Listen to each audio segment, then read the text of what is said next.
கலையரசியம்மா, என்ன ஒரே வாசனையாக இருக்குது. மீன் குழம்பா கறி குழம்பா? மீன் குழம்பும் இல்லை, கறி குழம்பும் இல்லை.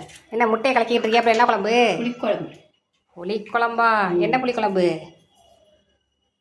வெண்டைக்காய் கத்திரிக்காய் போட்டு புளிக்குழம்பு. அப்புறம் வாழைத்தண்டு கூட்டு. வாழைத்தண்டு கூட்டு.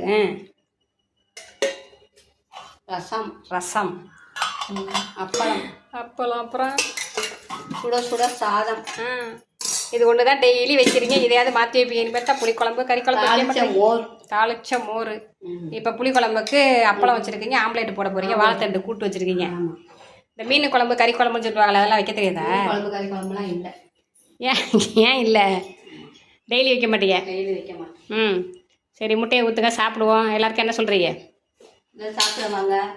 கமெண்ட் பண்ணுங்க, லைக் பண்ணுங்க, சப்போர்ட் பண்ணுங்க. சப்போர்ட் பண்ணுங்க. பாய். ஆமாம், கடைசி சொன்னதை எல்லாம் கடைபிடிங்க. வாங்க சாப்பிடுவோம்.